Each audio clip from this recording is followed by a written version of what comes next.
Assalamu alaikum. In this lecture, we're going to briefly cover the keys. Keys को हम थोड़ा सा briefly cover करने की कोशिश करेंगे जो आज के lecture में हमने cover किया था. बेसिकली की जो है आपके पास कोई भी डिमाउंटेबल मशीनरी पार्ट है जब असेंबल होता है that provides mean for transmitting torque between shaft and hub. इसको हमने कवर किया था. की जो है that is a part of mild steel insert between the shaft and hub of the pulley to connect this together in order to prevent relative motion. Basically होता क्या है कि आपके पास अगर आप इस स्लाइड में देख सको तो आपके पास यहाँ हब मौजूद है और शाफ्ट मौजूद है. अगर की ना हो तो बेसिकली क्या होगा कि टॉर्क ट्रांसमिशन थोड़ा सा डिफिकल्ट इन द सेंस हो जाएगा कि shaft and the hub would try to have a relative motion in between them. So उसको निगेट करने के लिए हम लोग की इंस्टॉल करते हैं और की का फ़ायदा ये होता है कि इनके दरमियान कह लें कि रिलेटिव मोशन हम उसको प्रिवेंट कर दें और जो है सिंपल हम टॉर्क ट्रांसमिशन कर सकें. की जो है all that is always inserted parallel to the axis of the shaft. ठीक है, टेम्प्रेरी फास्टनिंग है और की वे बेसिकली वो स्लॉट को हम बोलते हैं जो कि आप की और हब के दरमियान आप करते हैं टू अकोमोडेट अ की.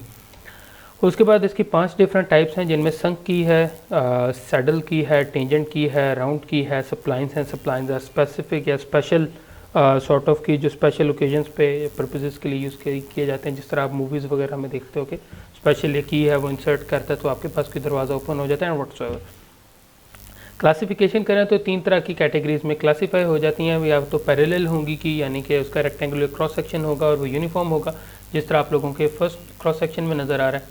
सेकंड आपके पास टेपर्ड की है. टेपर्ड की में विड्थ जो है वो कांस्टेंट है बट हाइट जो है वो ग्रेजुअली वेरी करती है. अगर आप यहाँ देख सको तो 1/8 ऑफ एन इंच आपके पास ये वेरी कर रही है. ठीक है, and it is driven into taper slot in the hub until it locks.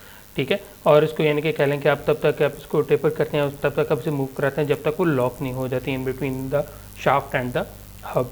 इसी तरह थर्ड वन हमारे पास स्पेशल की है. जिस तरह वुडरफ की एक टाइप है. वुडरफ की बेसिकली आपके सेमी सर्कुलर पैटर्न है, कांस्टेंट इसकी विड्थ है और सिंपल जो है आपके पास की आपने इसका जो है वो की सीट आपने मिल की होती है और उसके अंदर जाके वो एडजस्ट हो जाएगी. अच्छा, तो एनीवेज उसके बाद संक की बात करते हैं. तो संक की जो है दे आर प्रोवाइड. अच्छा, बेसिकली होता क्या है कि जो की है ना संक की, इस वजह से इसको संक की कहा जाता है कि ये हाफ इमर्स्ड आपके पास शाफ्ट में होती है और हाफ इमर्स्ड आपके पास ये हब में होती हैं. तो आपके पास नॉर्मली संक की जो हैं इसमें भी अब आपके पास 3-4 डिफरेंट टाइप हैं. एक आपके पास से रेक्टेंगुलर या स्क्वायर संक की होते हैं जिनको हम टेपर्ड की भी बोलते हैं जो हमने क्लासिफिकेशन में यहाँ किया. उसके अलावा पैरेलल कीज हैं. ठीक है, और या फिर हम जिब हेड कीज़ भी इसमें आ जाती हैं. जिब हेड कीज़ भी basically sort of tapered keys होती हैं बट इनके ऊपर ये जिब हेड बना होता है ताकि जो आप सिंपली इसको प्राइंग की मदद से आप इसको सिंपली निकाल सकें, आपके लिए ईजी हो. पैरेलल कीज़ जो है मोस्ट कॉमनली यूज्ड हैं. ठीक है, they are made from standard cold roll bar stock. ठीक है, when the torque changes sign any clearance between the key and the key wave is suddenly taken up, ठीक है, resulting in impact and high stresses. तो this is termed as backlash. Basically होता क्या है कि अगर आपके पास कोई भी गैप मौजूद है, जिस तरह अगर आप यहाँ इमेज में देख सको, आप देख रहे हो कि आपके पास थोड़ी सी मिसअलाइनमेंट है इन बिटवीन, या फिर कहें over the time of the course of application आपके पास की और जो हब के दरमियान जो है वो कह लें कि थोड़ा सा गैप बन गया जिसको मैं यहाँ राइट से हाईलाइट भी कर रहा हूँ. सो उससे होगा क्या कि आपके पास जो है रिलेटिव मोशन है कि the key will try to balance itself. So जिसकी वजह से एक लैग आएगा या सडन एक जर्क आएगा, इम्पैक्ट आएगा जिसको हम बैकलैश बोलते हैं. की जो है length should be less than about 1.5 times the shaft diameter to avoid excessive twisting in the shaft deflection. इस चीज़ का हमने खास ख्याल रखना है. उसके बाद टेपर्ड कीज़ हैं. टेपर्ड कीज़ हमने पहले भी कवर की. बिल्कुल विड्थ इसके पास सेम होती है. लेंथ जो हमने कहा 1/8 ऑफ एन इंच वो पर फुट जो है बेसिकली वो वेरी करती है 1/8 पर फुट. यस. सो जो है उसके बाद जिब हेड जो है वो बेसिकली सरफेस प्रोवाइड करती है फ्राइंग की, यानी कि आप सिंपल यहाँ से कोई भी चीज़ आप करके आप इसको यहाँ से निकाल सकें इसको. अच्छा, उसके बाद जो है ये कुछ स्टैंडर्ड ये ANSI स्टैंडर्ड्स जो हैं उनके मैं यहाँ मेंशन भी कर देता हूँ. ये ANSI स्टैंडर्ड्स के कुछ फैक्टर्स हैं. आप देख रहे हो कि जिस तरह ये जो हमारे पास ये की है, ठीक है, इसका मतलब है कि 0.562 जो है उससे आपके पास शाफ्ट डायमीटर बड़ा हो और less than equal to 0.875 inch तक अगर आपके पास हो तो आपने जो है यहाँ से विड्थ इसकी ये लेनी है और यही इसकी हाइट होगी. बेसिकली ANSI रिकमेंड करता है कि 6.5 इंच तक जो आपके पास शाफ्ट डायमीटर है वहाँ आपने स्क्वायर क्रॉस सेक्शन यूज़ करनी है और जो 6.5 इंच से ग्रेटर हैं उनके लिए आपने रेक्टेंगुलर क्रॉस सेक्शन यूज़ करनी है। सो आप यहाँ देख सकते हो कि ये फर्स्ट जो आपके पास टेबल है that is for you are simply square cross section. अच्छा, साथ इसके सेट स्क्रू का डाया भी आपको गिवन है। अगर आप लोगों को याद हो जो हमने शाफ्ट डायमीटर में हम लोगों ने कवर किया था, बेसिकली आप इसको मैं आप लोगों को थोड़ा सा हल्का सा दिखा देता हूँ। जिस तरह यहाँ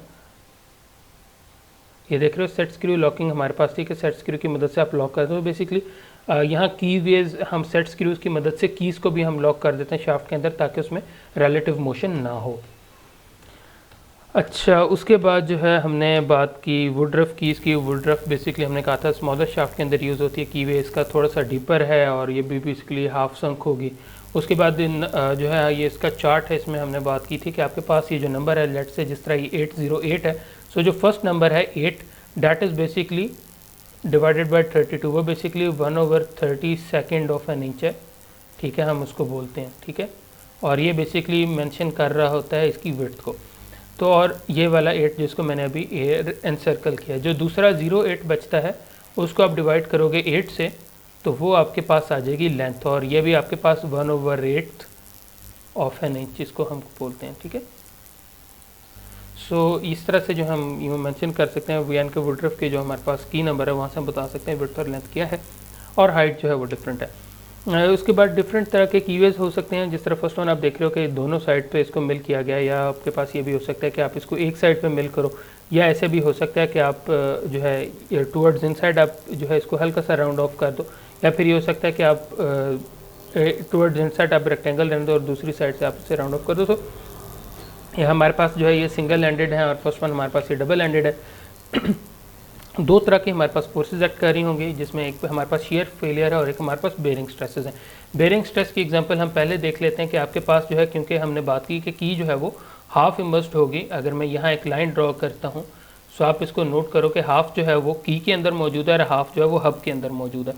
सो बेसिकली की भी कोशिश होगी कि इसको यहाँ से क्रश कर दे, और जो हब है उसकी कोशिश होगी कि वो इसको यहाँ से क्रश कर दे, यानी कि बेसिकली की जो है वो चाह रही होगी कि जो पार्ट की के अंदर नहीं है वो इसके कट ऑफ हो जाए, और हब की कोशिश होगी की का वो पार्ट जो कि आपके पास वो की हब में नहीं है वो कट ऑफ हो जाए। क्योंकि उसकी वजह यह कि हमने की लगाते ही इसीलिए ताकि रिलेटिव मोशन ना हो in between shaft and the key shaft and the hub. So उसको निगेट करने के लिए हम की लगाते हैं, तो लाजमी तो उस पर कि ये बेरिंग के कंप्रेसिव स्ट्रेसेस आपके पास आनी है। तो अगर ये आनी है तो अगर हम इसको थोड़ा सा यहाँ एग्जांपल हम बना के देख लेते हैं। अगर मेरे पास ये की है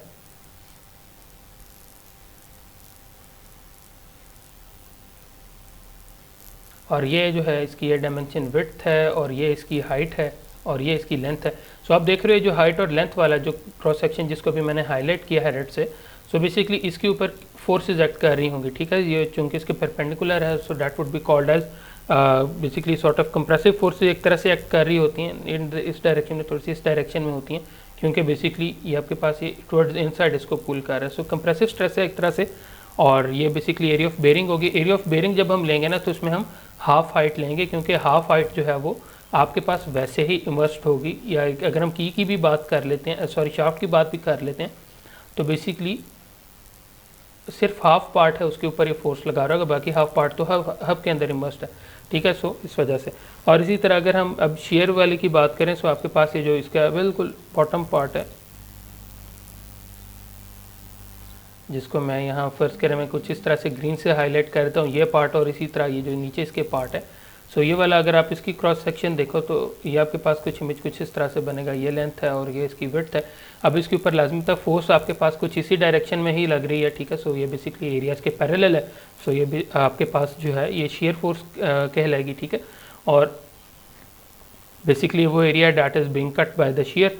सो इसकी कोशिश होगी कि इसको यहाँ से शेयर फोर्स के ऊपर अप्लाई हो रही हो। सो ये तो हमने फोर्सेस डिस्कस कर ली। उसके बाद अगर हम की डिज़ाइन की बात करें ना, तो हमारे पास कौन कौन से पैरामीटर हैं जो हम चेंज कर सकते हैं। देखें, हम सबसे पहले हम मटेरियल जो है हमने चूज़ करना है कि वो हमारे पास जो शाफ्ट का मटेरियल यूज़ करें उससे लाइटर हो, ताकि वो पहले ब्रेक हो जाए। शाफ्ट डायमीटर जो है उससे हमें देखें की विड्थ भी पता लग जाती है, ठीक है, कि है उससे हाइट पता लग जाएगी। तो हम ये चीज़ें तो हम चेंज नहीं कर सकते, ठीक है। तो उसके बाद हम क्या चीज़ें वेरिए कर सकते हैं। देखें लेंथ ऑफ की जो है वो हमने बता दिया था कि हमारे पास जो है वो 1.5 टाइम्स शाफ्ट डायमीटर जो है वो 1 के 1.5 डी से ये लेस होनी चाहिए, ठीक है। यानी कि फ़र्ज़ करें कि अगर आपके पास शाफ्ट की लेंथ है ना 1 इंच, तो आपके पास जो लेंथ ऑफ की है वो 1.5 इंच से बड़ी नहीं होनी चाहिए, ठीक है, तो इससे ग्रेटर नहीं होनी चाहिए। अच्छा, और नंबर ऑफ़ कीज़ जो है हम वेरी कर सकते हैं। हो सकता है एक की पे आपको फैक्टर ऑफ सेफ्टी नहीं आ रहा, तो नंबर ऑफ़ कीज़ इंक्रीज़ करेंगे क्योंकि लेंथ के आपके पास लिमिटेशन है, और जो शाफ्ट का डायमीटर है आपके पास, विड्थ और हाइट भी आपके पास आ गई। और अगर आपने जो है 2 की लगानी तो 90 डिग्री के डिस्टेंस पे लगेंगी। नॉर्मली जो है कीवेज की वजह से स्ट्रेस कंसंट्रेशन हाई होती है, सो जो स्ट्रेस कंसंट्रेशन फैक्टर है वो 2 to 4 वेरी करता है। ये हमारी एग्जांपल थी जिसको हमने कवर करना था, और इसमें आप देख रहे हो कि पीक मोमेंट जो है हमारे पास 65.6 है, बिल्कुल लास्ट एग्जांपल जो आप लोगों को हम लोगों ने कवर की थी, ठीक है। रिपीटेड टॉर्जन रिपीटेड बेंडिंग के केस में ये पीक मोमेंट है, इसमें अल्टरनेटिंग मीन दोनों ऐड है। इसी तरह पीक मोमेंट 18.3 है, इसमें भी अल्टरनेटिंग और मीन दोनों एडेड अप है। शाफ्ट डायमीटर एक पॉइंट पर 0.75 और दूसरे पॉइंट पर 0.531 है। जो ये पार्ट है ये बेसिकली 0.75 था, और ये देखो यहाँ ये दूसरी की लग रही है, ये आपके पास था 0.531। तो अच्छा, ये चीज़ें हमारे पास गिवन थी। अगर हम अजम्पशन लें तो हमने कहा कि जी हम पैरेलल की यूज़ करेंगे, ऐसे ही 1010 हम यूज़ करेंगे। इसकी अल्टीमेट टेंसाइल स्ट्रेंथ 53 kPSI है और यील्ड स्ट्रेंथ 44 kPSI है। इसके मुकाबले में जो हमारे पास शाफ्ट का मटीरियल है वो हमारे पास SAE 1020 है, और उसकी जो अल्टीमेट टेंसाइल स्ट्रेंथ है डाटा अराउंड 65 kPSI, से इसका मतलब ये लाइटर मटेरियल है। अच्छा, लेंथ हमने एज्यूम कर लेनी है कि जी लेंथ हम 0.5 इंच लेके चल रहे हैं। अगर मैं सिंपल इसका डबल चेक करने की कोशिश करूं, अगर आप इसको 0.75 को मल्टीप्लाई करते हो 1.5 से, सो आई बिलीव ये आपके पास 1.125 आएगा। सो आप फिर भी देख रहे हो 0.5 से स्मॉल है। इसी तरह 0.531 को आप 1.5 करो, सो उससे भी 0.5 स्मॉल है। सो इसका मतलब है कि दीज बोथ आर एक्सेप्टेबल। अच्छा, उसके बाद जो है यहाँ हमने पीक मोमेंट और पीक टॉर्क वगैरह को हमने डिस्कस कर लिया। पीक टॉर्क में भी अल्टरनेटिंग और मीन दोनों ऐड होंगे, सो टॉर्क जो है हमारे पास 146 पाउंड इंचेस बन जाता है। सबसे पहले जो है ना हमने एंड्योरेंस स्ट्रेंथ फाइंड आउट करनी है, ठीक है। सो इसमें तमाम ये फैक्टर्स बिल्कुल इसी तरह आएंगे। पहले अनकोरेक्टेड हम फाइंड आउट करते हैं, फिर आपको पता है करेक्शन फैक्टर्स हम एडअप करते हैं। इसमें सी लोड जो है वो आपके पास 1 होगा,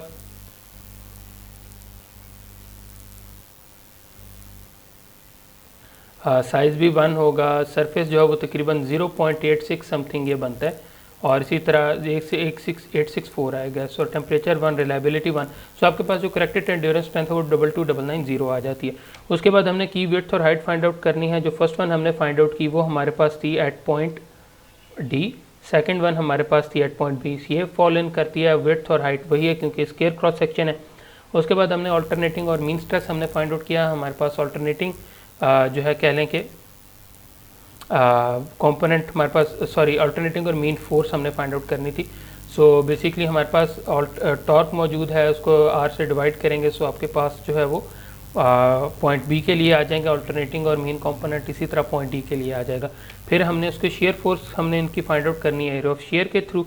उसके बाद हमने von Mises stress find out की थी, इसको हमने डिस्कस किया था कि आपके पास, अगर मैं यहाँ इसको ड्रॉ करके आपको दिखा दूँ कि बेसिकली इसका मतलब ये होता है कि आपके पास अगर ये क्यूब है, सो इस पर देखो अगर ये x है ना, सो इस पर ये x डायरेक्शन में एक फोर्स लग रही है, नॉर्मल फोर्स है, और लाजमी आता है y की वजह से x के ऊपर भी आपके पास यहाँ फोर्स लग रही होगी, तो टो एक्स वाई कहलाएगी। इसी तरह y में जो है टो वाई एक्स होगी, तो दोनों सेम होती हैं। इसी तरह z में जो फोर्स आप उसको आउट ऑफ प्लेन कर दो तो आपके पास जो नॉमिनल फोर्स बचती है उसका कुछ ये फार्मूला आपके पास बचता है, sigma x square plus sigma y square minus sigma x sigma y और plus 3 into two x y square. तो आपने जो है यहाँ से अल्टरनेटिंग और मीन कंपोनेंट को फाइंड आउट कर लिया। बेसिकली वॉन माइसिस का है, हमारे ऐसे उस तरह कोर्स में शामिल नहीं है, बट ये कुछ इस तरह से जो है आपके पास ही होगा। अल्टरनेटिंग और मीन कंपोनेंट आपके पास आ जाता है। फिर हमने fatigue factor of safety find out करना, आप लोगों को याद हो कूलम और थ्योरी में जब हमने कवर किया थे फार्मूला वहाँ आया था, सो ये फार्मूला आप लोगों को वहाँ से हमने अप्लाई किया। यहाँ हमने फटीग के केस में पॉइंट बी पे भी और पॉइंट डी पे भी हमने factor of safety find out कर लिया। उसके बाद हमारे पास बेरिंग स्ट्रेंथ को हमने कवर नहीं किया था। बेरिंग स्ट्रेंथ को हम इस वजह से कह रहे हैं क्योंकि बेरिंग स्ट्रेस जो है बेसिकली कंप्रेशन में है और इसको हम कंसिडर कर सकते हैं स्टैटिक लोड है।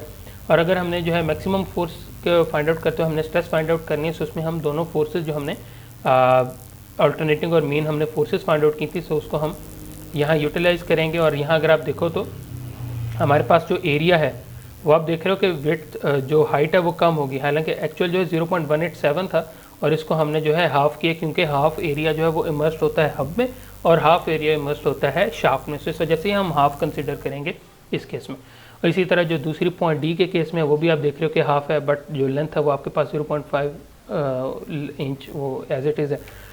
उसके बाद जो हमने यहाँ से फैक्टर ऑफ सेफ्टी बेरिंग के केस में फाइंड आउट किया, ठीक है। एक चीज़ आप लोगों ने याद रखनी है कि फैक्टर ऑफ सेफ्टी के लिए हमेशा हमने यील्ड स्ट्रेंथ को लेना है और अल्टीमेट टेंसाइल स्ट्रेंथ को यहाँ नहीं लेना। उसकी वजह यह है कि यील्ड स्ट्रेंथ के बाद वो प्लास्टिक डिफॉर्मेशन में आ जाता है, हम नहीं चाहते कि हमारा जो की वगैरह है वो प्लास्टिक में जाए, ठीक है। सो इस वजह से हमें वहाँ लिमिट करना पड़ता है इसको। अच्छा, उसके बाद यहाँ तक आपका न्यूमेरिकल सॉल्व हो जाता है। अगर आप लोग सॉल्व करने जा रहे हो तो यहाँ तक सॉल्व करना है एंड दैट्स इट। बट इसके बाद एक्चुअल हम देखना चाह रहे थे कि होता क्या है। बेसिकली हमने बात की ना कि फैक्टर ऑफ सेफ्टी जो है ना हमें शाफ्ट से लो रखना चाहिए, ताकि जो है वो जब ब्रेक हो तो वो पहले ब्रेक हो जाए और आपके पास ही ख़त्म हो जाए। बट मसला ये है कि हमारे पास अब अगर आप इमेजिन करो तो यहाँ देख रहे हो कि दोनों केसेस में हमारे पास 1 माइसिस यहाँ 4.4 था पॉइंट बी में और यहाँ 5.3 था, और दूसरे केस में 2.1 और इधर 2.5। सो इसका मतलब है कि जो फैक्टर ऑफ सेफ्टी हैं और हमारे पास जो फैक्टर ऑफ सेफ्टी थे शाफ्ट के केस में 2.5 था। सो इसका मतलब है कि यहाँ तक ई का फैक्टर ऑफ सेफ्टी ज़्यादा है, तो हमने उसको कम करना है। सो हम किस तरह से वेरी कर सकते हैं, अगर मैं आपको बिल्कुल लास्ट स्लाइड में ले जाऊँ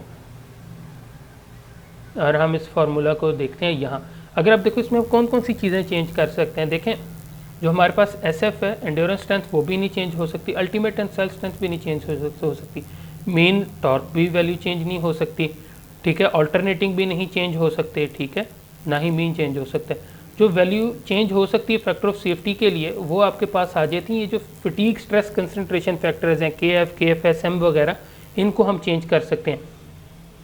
और इनको हम चेंज कैसे करेंगे, देखें हम लोगों ने यहाँ फाइंड आउट किए थे क्या कहते हैं नॉच सेंसिटिविटी को हमने एज्यूम किया था, स्ट्रेस कंसंट्रेशन फैक्टर आप देख रहे हो 3.5, 2, 4 वगैरह हमने एज्यूम किए थे। हम इनको वेरी करेंगे और इनकी मदद से जो है हम फाइंड आउट करेंगे, ठीक है। यहाँ देख रहे हो नॉच रेडियस आपके पास R जो है वो 0.01 है। अब हम चलते हैं दोबारा कीज़ वाले टॉपिक के ऊपर और हम यहाँ मौजूद थे। सो अब आप ये देखो कि हम यहाँ से वैल्यू चेंज कर सकते हैं और यहाँ से हम KT फाइंड आउट कर लेंगे, ठीक है, स्ट्रेस कंसंट्रेशन फैक्टर, फिर KTS शेयर में स्ट्रेस कंसंट्रेशन फैक्टर वो हम चेंज करके फिर आगे हम इनसे fatigue stress concentration factor find out करेंगे और इवेंचुअली हम फैक्टर ऑफ सेफ्टी हम देखेंगे कि क्या चेंजेस इसमें आ सकती हैं। सो देखो फर्स्ट करो, मैंने नॉच रेडियस जो है ना वो 0.01 एज्यूम किया। सो R/D रेशो जो है वो मेरे पास बनेगी 0.0133। वो उसकी वजह यह है कि जो मेरे पास यहाँ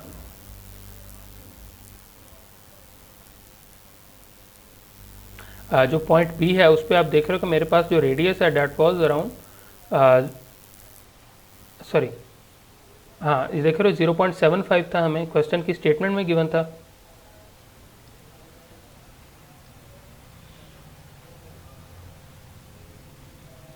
और इसी तरह पॉइंट बी पे हमारे पास 0.531 था जो कि हमें क्वेश्चन की स्टेटमेंट में गिवन था। अगर मैं आप लोगों को यहाँ दिखा दूँ, ये देखें ये हमें दोनों चीज़ें गिवन है। तो जब हमें ये दोनों पैरामीटर्स हमें गिवन है ना, तो हम यहाँ से अब क्या करते हैं, जिस तरह अब ये 0.0133 है तो आप क्या करोगे कि 0.0133 कुछ यहाँ करके लाया करेगा। सो आपने यहाँ से एक स्ट्रेट लाइन आपने बनाई, ठीक है, फ़र्ज़ किया जहाँ KT के साथ इंटरसेक्ट कर रहा है आपने यहाँ नोट कर ली वैल्यू। इसी तरह KTS में जो ये दरमियान वाली लाइन है ये बेसिकली नो की के लिए, सो आप बेसिकली टॉप की पे जाएंगे और इसके अगेंस्ट देखेंगे आपके पास KTS की वैल्यू क्या आ रही है, ठीक है। सो देख रहे हो पॉइंट बी के लिए हमने नोट कर दिया, पॉइंट डी के लिए हमने नोट कर दिया, तो हमारे पास ये स्ट्रेस कंसंट्रेशन फैक्टर्स आ गए और इनको हम यूज़ करते हुए और नॉच सेंसिटिविटी फ़र्ज़ के हम 0.5 एज्यूम करते हैं। सो हमने पॉइंट बी और पॉइंट डी के लिए हमने KF और KFSM वगैरह जो फटीग स्ट्रेस कंसंट्रेशन फैक्टर्स थे इन शेयर और दूसरे वो हमने, और mean fatigue stress concentration factor वो तमाम हमने फाइंड आउट कर लिए। वो फाइंड आउट करने के बाद जब आप दोबारा इसमें पुट करोगे और शाफ्ट डायमीटर आपके पास वही है, तो देख रहे हो कि आपके पास जो है स्ट्रेस कंसंट्रेशन फैक्टर 5.5 आ रहा है आपके पास B के ऊपर, 2.2 आ रहा है आपके पास D के ऊपर।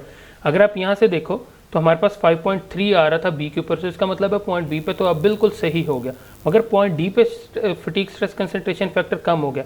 अब देखें अब मसला क्या होता है कि ये जो शाफ्ट डायमीटर के हमने जो की कैलकुलेशन कर ली है ना, बेसिकली वो जो इस रेंज के लिए जो डायमीटर है ना, मसलन ये वाला पूरा फ़र्ज़ किया कि 0.437 से जो भी डायमीटर बड़ा और 0.562 तक है, उन तमाम के लिए जो की डायमेंशंस और वो सारा कुछ है वो वही रहना है, वो चेंज नहीं हो सकता।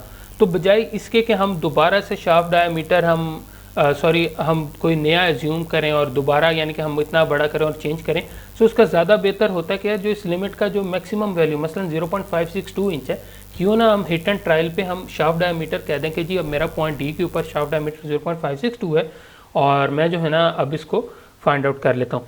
सो जब आप 0.562 आप एज्यूम करके जब factor of safety find out करते हैं ना, तो वो आपके पास आ जाता है फैक्टर ऑफ सेफ्टी 2.7, जिस तरह यहाँ 2.2 आ रहा था ना 0.531 पे, 0.562 में वो 2.7 आ जाता है, जो कि ग्रेटर है आपके पास 2.5 से। इसका मतलब है कि हमारे पास जो शाफ्ट डायमीटर करेक्टेड है वो हम 0.562 चलाएंगे। देखें उसकी वजह क्या है कि आपको ज़रूरत नहीं है, देखें आप दोबारा आप शाफ्ट डायमीटर चेंज करो और की दोबारा से डिज़ाइन करो, सो आपके पास ही बहुत ज़्यादा टाइम कंज्यूमिंग होगा।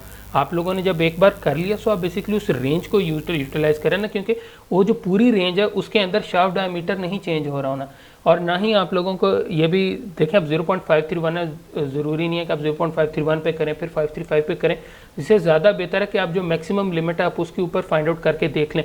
अगर तो 0.562 पे नहीं आ रहा है, इसका मतलब है कि आपको अगली कैटेगरी में मूव करना पड़ेगा, simple as that.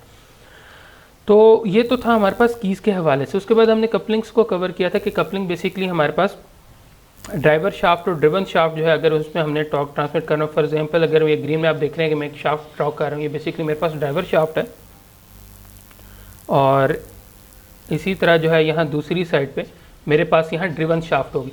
So basically हमारे पास क्या मैकेनिज़्म है कि हम जो है आपके पास ड्राइवर शाफ्ट से ड्रिवन शाफ्ट में हम टॉर्क ट्रांसमिट कर सकते हैं। सो उसके लिए क्या होता है कि आपके पास ये आपके पास फ़र्ज़ करें ड्राइवर शाफ्ट है, ठीक है, और ये कनेक्टेड होगी आपके पास कपलिंग के साथ, ठीक है, और कपलिंग में आपके पास यहाँ जो है ना ये ड्रिवन शाफ्ट भी आ रही है। सो बेसिकली टॉर्क कैसे ट्रांसमिट होगा, ड्राइवर शाफ्ट कपलिंग में गया, कपलिंग ने जो आगे ड्रिवन शाफ्ट को ट्रांसमिट कर दिया, ठीक है। सो कपलिंग बेसिकली एक डिवाइस है जो कि आपके पास परमानेंट या सेमी परमानेंट कनेक्शन करती है बिटवीन टू शाफ्ट, ठीक है, क्योंकि देखिए शाफ्ट की प्रॉपर्टीज़ है कि it should be easy to disconnect और disconnect, it should transmit full power from one shaft to another, ठीक है। कोई अलाइनमेंट वगैरह परफेक्ट अलाइनमेंट में होनी चाहिए, ठीक है। और इसके अलावा जो है transmission of shock from one shaft to another कम होनी चाहिए, कि जो जर्क्स वगैरह हैं, या जिस तरह हम बात करते हैं जब जनरेटर इलेक्ट्रिसिटी प्रोड्यूस कर रहा है, सो वो जो जर्क्स आ रहे हैं सो वो भी नहीं आने चाहिए। सो ये वजह है। और उसके बाद जो है आपके पास जो है इसमें प्रोजेक्टिंग पार्ट्स नहीं होनी चाहिए, मसलन ऐसे नहीं है कि आपके पास ये शाफ्ट है तो आपने कुछ यहाँ भी एक पार्ट बना दिया, कोई पार्ट आपने यहाँ कोई छोटा सा बनाया, इस तरह नहीं, बिल्कुल स्मूथ होना चाहिए।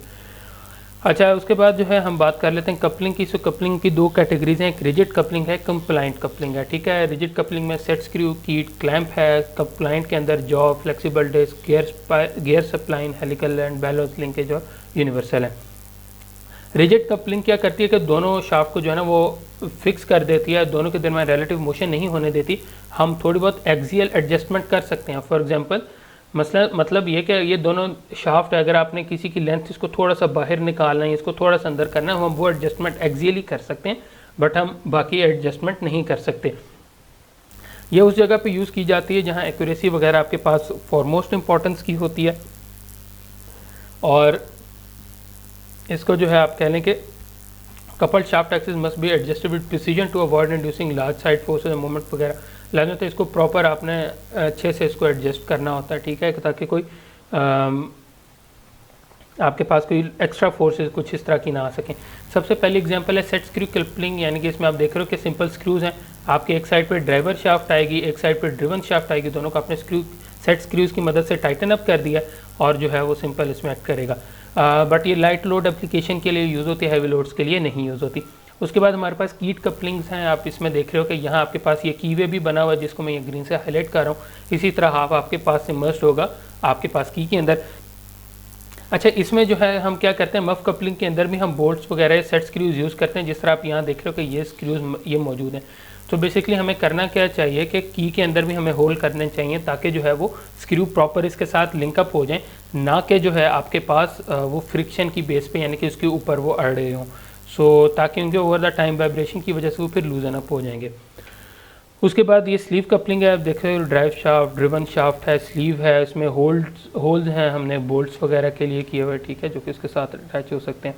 उसके बाद हमारे पास क्लैंप कपलिंग्स हैं। क्लैंप कपलिंग का फ़ायदा ये होता है कि आपके पास ये इसको स्प्लिट मफ कपलिंग भी बोलती है कि 2 पार्ट्स में कि आप इसको एडजस्ट करो, सेकंड पार्ट को जो है ना बोल्ट्स वगैरह की मदद से टाइटन अप कर दो और आप ईजी टू असेंबल डिसअसेंबल है, इसका फ़ायदा आपके पास ये होता है, ठीक है। और अच्छा, कुछ केसेस में जो है हमारे पास कह लें टेपर लॉक हमारे पास यूज़ होता है, ठीक है, जो कि शाफ्ट और टेपर्ड कपलिंग के जो है दरमियान में हम एडजस्ट करते हैं ताकि वो फिक्स हो जाए। जिस तरह बिल्कुल कीज़ यूज़ हो रही हैं बिल्कुल समझ, कुछ इस तरह वो बेसिकली कह लें कि टेपर लॉक आपके पास यूज़ होता है, वही चीज़ है। ये आपके पास स्प्लिट मफ कपलिंग आप इसमें देख रहे हो कि कीवे मौजूद है, ड्राइविंग शाफ्ट के लिए भी, ड्रिवन शाफ्ट के लिए भी बोल्ट्स मौजूद हैं ताकि इन दोनों अपर और लोअर हाफ को ये एडजस्ट हम फिक्स कर सकें।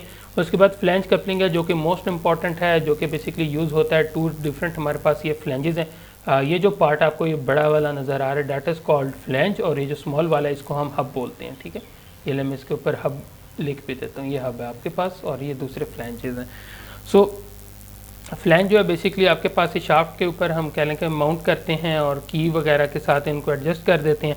और जो है आपके पास 2 फ्लैंज जो है बेसिकली एक जो फ्लैंज है कह लें कि एक साइड पे कह लें कि वो प्रोजेक्टेड पोर्शन होता है, एक साइड पे रिसेस होता है। मसलन आप देख रहे हो कि आपको एक कवरिंग सी एक साइड पे नज़र आ रही है, दूसरी साइड से हॉलो होगा और आप देख रहे हो कि इसके अंदर से बोल्ट हमने पास करके नट से टाइटन अप किया, तो ये इसका मतलब है। यहाँ से आप देख सकते हो कि सिंपल आपके पास ये की है, ड्राइविंग शाफ्ट है, हब है, फ्लैंज है, नट बोल्ट वगैरह और ड्रिवन शाफ्ट। उसके बाद कंप्लाइंट कपलिंग में आ जाते हैं। कंप्लाइंट कपलिंग का सबसे बड़ा फ़ायदा यह है कि जो माइनर एडजस्टमेंट वगैरह आपके पास करनी हो हम उसको कर सकते हैं। फॉर एग्जांपल फ़र्ज़ करें कि आपके पास एक शाफ्ट है इधर मौजूद है और दूसरी शाफ्ट आपके पास इधर मौजूद है, अब ये दोनों पैरेलल नहीं हो सकती। सो हम क्या करेंगे कि हमें कंप्लाइंट कपलिंग्स यूज़ करनी पड़ेंगी तो जो कि इसको आपस में कनेक्ट कर सकें और एडजस्टमेंट इनकी कर सकें। अब ये 4 किस्म की एडजस्टमेंट हो सकती है। एक हमारे पास एक्सियल मिसअलाइनमेंट है जो कि हमारे पास बाय द वे जो रिजिड कपलिंग है हम उनमें भी कवर कर सकते हैं। सेकंड आपके पास है एंगुलर मिसअलाइनमेंट जो मैंने आपको एग्जांपल दी। इसी तरह एक पैरेलल मिसअलाइनमेंट हो सकती है कि शाफ्ट दोनों एक दूसरे के पैरेलल नहीं है सेंटर टू सेंटर, बल्कि थोड़े से ऊपर नीचे हैं, ठीक है। और या फिर हमारे पास टॉर्जनल मिसअलाइनमेंट हो सकती है कि जब हमारे पास वो लैग और बैकलैश आ रहा होगा तो टॉर्जन जो है वो टॉर्जनल मिसअलाइनमेंट होगी कि टॉर्क हमारे पास प्रॉपर नहीं पहुँच रहा होगा। तो जो मेन हमारे पास नॉर्मली 6 डिग्री ऑफ फ्रीडम होते हैं, 4 जो हमारे पास हैं एक्सियल, एंगुलर, पैरेलल और टॉर्जनल, वो हमारे पास कंसर्न के हैं। एक्सियल और एंगुलर जो है वो हमारे पास कार की ड्राइव शाफ्ट के अंदर भी यूज़ होते हैं, ड्राइव शाफ्ट कपलिंग के अंदर भी यूज़ होते हैं।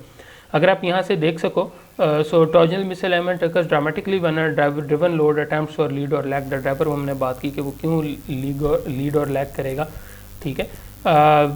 अब इसमें आप देख सकते हो कि जो रिजिड कपलिंग है उसमें एक्सियल मिसअलाइनमेंट हम लार्जली केटर कर सकते हैं बट बाकी नहीं कर सकते। जॉ कपलिंग के लिए डिफरेंट है, गियर, सप्लाइन, हेलिकल बैलोस वगैरह हर एक की डिफरेंट कैटेगरी और हर एक की डिफरेंट लिमिटेशंस हैं जिनमें वो मिसअलाइनमेंट को केटर कर सकता है। जॉ कपलिंग में आप देख सकते हो 2 आइडेंटिकल जॉज हैं, दरमियान में एक रबर वाला जो है कि सॉफ्ट मटेरियल है। सो बेसिकली इसका फ़ायदा ये होता है कि इसकी वजह से हम इसमें एक्सियल मिसअलाइनमेंट, एंगुलर और पैरेलल को हम कवर कर सकते हैं बट इसमें कुछ बैकलैश इसमें आ सकता है। फ्लेक्सिबल डिस्क कपलिंग्स में क्या होता है कि दरमियान में हमारे पास जो spring metallic spring material sort of use हो रहा होता है। सो बेसिकली स्प्रिंग होने की वजह से आपके पास ये एक्सियल, एंगुलर और पैरेलल मिसअलाइनमेंट को जो है ये केटर कर सकता है और बैकलैश इसमें बड़ा मिनिमल होगा। उसके बाद हेलिकल एंड बैलोस कपलिंग है। हेलिकल कपलिंग जो है बेसिकली 1 पीस डिज़ाइन है जिसमें बेसिकली इलास्टिक डिफ्लेक्शन उसकी यूज़ करते हैं और हम एंगुलर और पैरेलल मिसअलाइनमेंट को हम केटर करते हैं। जिस तरह आप ये देख रहे हो कि आपके पास ये सिंगुलर एक सिलेंडर है फर्स्ट केस में और आपके पास ये चूँकि देख रहे हो कि यहाँ से बेंड वगैरह होके केटर कर रहे हैं। सो बेसिकली ये हमारे पास है हेलिकल कपलिंग। अच्छा, इसमें नॉर्मली जो है ना इसके जो सिलेंडर होता है उसके दरमियान में जो है ना हेलिकल स्लिट वगैरह इसके यानी कि कट वगैरह कर दिए जाते हैं ताकि इसके हम कंप्लायंस बढ़ा सकें। उसके बाद मेटल बेलोस कपलिंग है। मेटल बेलोस कपलिंग है कि थिन शीट मेटल को हम ये जॉइन कर रहे हैं। जिस तरह आप यहाँ देख रहे हो कि 1 बाय 1 या थिन शीट मेटल वॉशर्स वगैरह जो है वो जॉइन हो रही हैं ताकि जो है हम इसमें इसको कर सकें। और ये भी आपके पास जो है कह लें कि दोनों कपलिंग जो है इसमें टॉर्क कैपेबिलिटी दोनों में लिमिटेड है बट बैकलैश जो है कह लें कि ये ज़ीरो ऑफर बहुत कम इसमें बैकलैश नहीं होगा। और एक्सियल और एंगुलर और पैरेलल मिसअलाइनमेंट में हम यूज़ कर सकते हैं। उसके बाद लिंकेज कपलिंग है, बिल्कुल आप इसको यूँ समझें कि हम एक कपलिंग को दूसरी कपलिंग के साथ ज्वाइन करें, दूसरी को तीसरी से ज्वाइन करें। सो इस तरह हम एंगुलर को भी सॉर्ट ऑफ कवर कर सकते हैं, पैरेलल को हम कवर कर सकते हैं, ठीक है इसमें, और कुछ केसेस में हम इसमें एक्सियल मिसअलाइनमेंट को भी हम कवर करते हैं, ठीक है। सो ये तमाम चीज़ें इसमें कवर हो सकते हैं। उसके बाद यूनिवर्सल कपलिंग है, इसमें दो तरह की कपलिंग आ जाती है। एक हुक कपलिंग है जो आपको यहाँ नज़र आ रही है। हुक कपलिंग का नुकसान ये है कि आपके पास ये कांस्टेंट वेलोसिटी इसमें नहीं रहती, ठीक है। ये data is used in pairs, यानी कि बेसिकली दो यूज़ की जाती हैं। So to cancel the velocity error, ठीक है, find in application rear wheel drive shaft, ठीक है, कोई भी रियल व्हील ड्राइव है वहाँ यूज़ हो रही होती हैं ये। उसके बाद हमारे पास रेप्जा कपलिंग है। रेप्जा कपलिंग का एडवांटेज ये है कि आपके पास कांस्टेंट वेलोसिटी हैं, they are also used in pairs to cancel their velocity error, find in application front drive automobile, जो आपके पास रिक्शाज हैं उसके अंदर ये यूज़ हो रही होती है। ट्रक और ट्रैक्टर जो ट्रॉली है उसके अंदर उसके साथ ही यूज़ हो रही होती है। Both types can handle very large angular misalignment in pairs, provide large parallel offsets as well, ठीक है। सो दोनों केसेस में जरा आप ये देख रहे हो कि सिंपली मूव करें। सो फर्स्ट वन आपके पास वो हुक कपलिंग है, यूनिवर्सल कपलिंग है, सेकंड वन आपके पास रेप्जा कपलिंग है। सो इसके बाद बैकलैश को कवर कर लेते हैं। बैकलैश बेसिकली हमारे पास एंगुलर मूवमेंट या relative movement in between any two parts. ये तब अकर होता है जब ओवर द टाइम एप्लीकेशन के बाद एक पार्ट जो है वो वर्न आउट कर जाता है। नॉर्मली हमने जो है एंगुलर जो बैकलैश है ना उसको 2 डिग्री ऑफ एंगुलर मूवमेंट से कम रखना होता है। अगर 2 डिग्री से ज़्यादा का बैकलैश है, ठीक है, यानी कि दोनों के डिफरेंस आ रहा है मूवमेंट में, तो बेसिकली वो आपके पास एक्सेसिव है। सो इसे हमने कम रखना होता है बिफोर अलाइनमेंट बिगिंस, ठीक है, हमने इसको कम करना है। सो यहाँ जो है हमारे ये लेक्चर ख़त्म होता है, ठीक है, और ये इसका ब्रीफ हमने जो आज हमने कवर किया था इसको हमने कवर करने की कोशिश की है। फिर भी कोई क्वेरी होती है फील फ्री टू आस्क, ठीक है, I try to cater your questions. Take care, अल्लाह हाफिज़।